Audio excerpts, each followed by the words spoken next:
ज़ुबैदा की मुलाकात जैसे ही बारी से होती है और वो बारी और परीक्षे को देखती है और काफ़ी ज़्यादा हैरान हो जाती है और कहती है कि मुझे सच बताओ कि आखिर ऐसा क्या हुआ जिसकी वजह से आप दोनों के दरमियान ये सारी चीज़ें मुझे लग रही हैं। ऐसा लग रहा है कोई ना कोई काम तो ख़राब है, जिस पर आप देखेंगे कि वो कह देती है कि नहीं ऐसी कोई बात नहीं, आपको ज़रूर कोई गलतफ़हमी हुई है। अगर कोई ऐसी बात होती तो मैं आपसे ज़रूर शेयर करती। आप देखेंगे वो काफ़ी ज़्यादा परेशान हो चुकी है, खुद उसको समझ नहीं आ रही कि आखिर वो क्या करे। इन सब चीज़ों को देखते मद्देनज़र रखते हुए उसको कुछ समझ नहीं आ रही है। उसकी परेशानी में मज़ीद से मज़ीद इज़ाफ़ा होता जा रहा है। हर वक़्त एक टेंशन सी उसको लगी रहती है और न जाने क्या-क्या वो सोचती रहती है।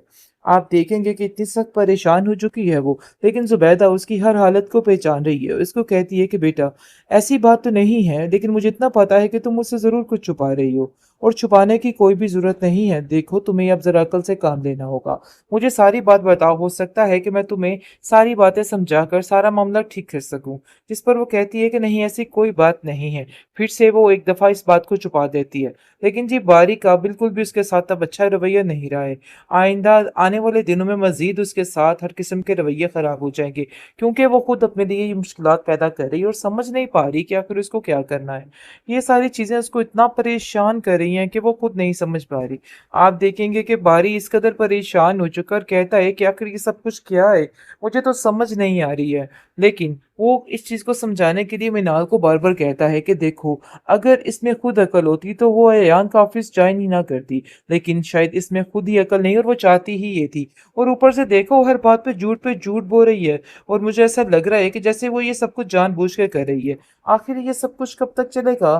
क्यों ये सब कुछ हो रहा है? मुझे तो कुछ समझ नहीं आ रही है। आप देखेंगे कि इस कदर परेशान हो चुकी है अब जाकर परिशे, क्योंकि परिशे वाक़ई नहीं समझ पा रही कि उसको क्या करना चाहिए और क्या नहीं। वो जान ही नहीं पा रही है। लेकिन मिनाल उसको अब बातों-बातों में समझाने की कोशिश कर रही है कि देखो, अनाया का घर मैं बर्बाद होते हुए नहीं देख सकती। अनाया तुम्हारी वज़ह से काफ़ी ज़्यादा डिस्टर्ब है।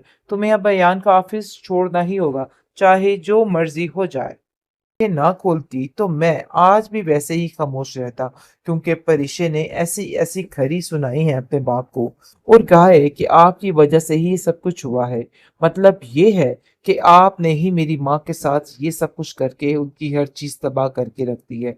लेकिन ये बातें अब ज़्यादा देर तक नहीं चलेंगी, क्योंकि अब समझ आ चुकी है आलम को कि अब कोई ना कोई रास्ता तो अपनाना ही है और कुछ ना कुछ ऐसा करना है कि सब कुछ ठीक हो जाए।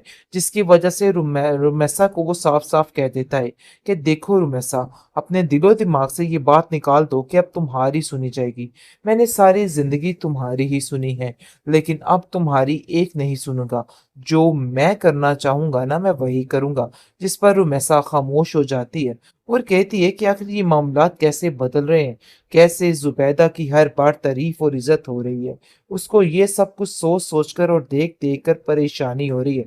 वो ज़ुबैदा को कहती है कि तुम लाख कोशिश कर लो, लेकिन उसके बावजूद मैं आलम के दिल में तुम्हारे लिए ऐसी नफ़रत पैदा करूँगी कि तुम याद रखोगी। जिसको सुनकर वो कहती है कि तुम चाहे जो मर्ज़ी कर लो, तुम अपने किसी भी प्लान में कामयाब नहीं हो सकती, क्योंकि मैं जानती हूँ कि मैंने सच्चे दिल और नीयत के साथ इस रिश्ते को निभाया है, लेकिन तुमने हमेशा-हमेशा मक्कारी ही की है और मक्कारी की सज़ा तुम्हें पता है कि क्या है। तो बेहतर है कि तुम मुकाफ़ात अमल के लिए तैयार हो जाओ, जो बहुत जल्द तुम्हारे पास आने वाला है। हमें इन सब बातों से कोई फ़र्क नहीं पड़ता है कि क्या होने जा रहा है और क्या नहीं होने जा रहा। बेहतर तो यही है कि तुम अपने आप को अब ठीक कर लो और यहाँ से खुद ही निकल जाओ, क्योंकि मुझे नहीं लगता कि आलम तुम्हें ज़्यादा देर अब यहाँ पे रहने देगा। जो हालात तुमने पैदा कर लिए हैं। आखिरकार जो कुछ अनाया ने चाहा था ना, वैसा ही हो चुका है। आप देखेंगे कि अयान और अनाया की जो भी प्लानिंग थी वो काफ़ी हद तक कामयाब हो चुकी है। पारी के दिल से परिशे आहिस्ता-आहिस्ता उतरती जा रही है। वैसे ये फैसला परिशे को खुद ही कर लेना चाहिए था। पता नहीं क्यों इस बेवकूफ़ी की इस लड़की से उम्मीद तो नहीं थी कि ये इतनी बड़ी बेवकूफ़ी करेगी। अगर वो सारी बात जानती है, उसके बावजूद उसके ऑफ़िस में काम करने की क्या ज़रूरत थी? जानते हैं कि वो अपनी तरफ से बिल्कुल ठीक है, लेकिन फिर भी उसे यहाँ पे जॉब नहीं करनी चाहिए थी। आप देखेंगे कि अयान ने वही किया जो कुछ उसने अनाया ने उससे कहा, ताकि दोनों के दरमियान फूट डल सके। आप देखेंगे कि बारी जो है वो नाराज़ हो चुका है परिचित से और कहता है कि तुम मुझसे इस तरीके से झूठ बोलोगी, मैं तो सोच नहीं सकता था। मतलब ये है कि हर बात पे झूठ, हर बात पे झूठ। मुझे ये चीज़ें कुछ हज़म नहीं हो रही। जिसको सुनकर वो कहती है कि ऐसा कुछ भी नहीं, ये सिर्फ़ और सिर्फ़ आपको गलतफ़हमी हुई है। अगर आपको ऐसा लग रहा है कि मैं आपके साथ झूठ बोल रही हूँ, तो आप कुछ भी कर सकते हैं। बहरहाल जी, आप देखेंगे मिनाल मिनाल जो है वो काफ़ी ज़्यादा परेशान हो चुकी है और कहती है कि मुझे समझ नहीं आ रही कि परिशा इतनी समझदार है, लेकिन उसके बावजूद इतनी बड़ी बेवकूफ़ी आखिर वो कैसे कर सकती है? उसको इस बात का इल्म होना चाहिए कि तुम बिल्कुल भी अयान को पसंद नहीं करते। आखिर वो कैसे उसके ऑफ़िस में जॉब कर सकती है? उसको वहाँ से जॉब छोड़ देनी चाहिए।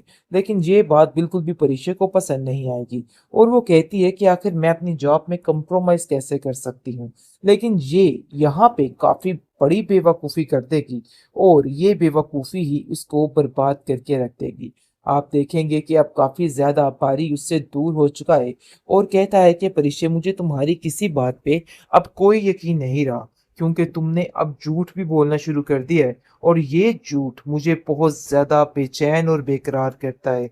आखिर कब तक तुम ये सब कुछ करती रहोगी? लेकिन जी, दूसरी तरफ आप देखेंगे कि आलम ने आवाज़ उठानी शुरू कर दी है और वो सोचता है कि अगर परिशे मेरी आंखें ना खोलती तो मैं आज भी वैसे ही खामोश रहता, क्योंकि परिशे ने ऐसी-ऐसी खरी सुनाई है अपने बाप को और कहा है कि आपकी वजह से ही ये सब कुछ हुआ है। मतलब ये है कि आपने ही मेरी माँ के साथ ये सब कुछ करके उनकी हर चीज़ तबाह करके रख दी है। लेकिन ये बातें अब ज़्यादा देर तक नहीं चलेंगी, क्योंकि अब समझ आ चुकी है आलम को कि अब कोई ना कोई रास्ता तो अपनाना ही है और कुछ ना कुछ ऐसा करना है कि सब कुछ ठीक हो जाए। जिसकी वजह से रुमैसा को वो साफ-साफ कह देता है कि देखो रुमैसा, अपने दिलो-दिमाग से ये बात निकाल दो कि अब तुम्हारी सुनी जाएगी। मैंने सारी ज़िंदगी तुम्हारी ही सुनी है, लेकिन अब तुम्हारी एक नहीं सुनूँगा। जो मैं करना चाहूँगा ना, मैं वही करूँगा। जिस पर रुमैसा खामोश हो जाती है और कहती है कि आखिर ये मामलात कैसे बदल रहे हैं? कैसे ज़ुबैदा की हर बार तारीफ़ और इज़्ज़त हो रही है। उसको ये सब कुछ सोच-सोच कर और देख-देख कर परेशानी हो रही है। वो ज़ुबैदा को कहती है कि तुम लाख कोशिश कर लो, लेकिन उसके बावजूद मैं आलम के दिल में तुम्हारे लिए ऐसी नफ़रत पैदा करूँगी कि तुम याद रखोगी। जिसको सुनकर वो कहती है कि तुम चाहे जो मर्ज़ी कर लो, तुम अपने किसी भी प्लान में कामयाब नहीं हो सकती, क्योंकि मैं जानती हूँ कि मैंने सच्चे दिल और नीयत के साथ इस रिश्ते को निभाया है, लेकिन तुमने हमेशा-हमेशा मक्कारी ही की है और मक्कारी की सज़ा तुम्हें पता है कि क्या है। तो बेहतर है कि तुम मौका फ़ाते अमल के लिए तैयार हो जाओ, जो बहुत जल्द तुम्हारे पास आने वाला है। हमें इन सब बातों से कोई फ़र्क नहीं पड़ता है कि क्या होने जा रहा है और क्या नहीं होने जा रहा। बेहतर तो यही है कि तुम अपने आप को अब ठीक कर लो और यहाँ से खुद ही निकल जाओ, क्योंकि मुझे नहीं लगता कि आलम तुम्हें ज़्यादा देर अब यहाँ पे रहने देगा। जो हालात तुमने पैदा कर लिए हैं।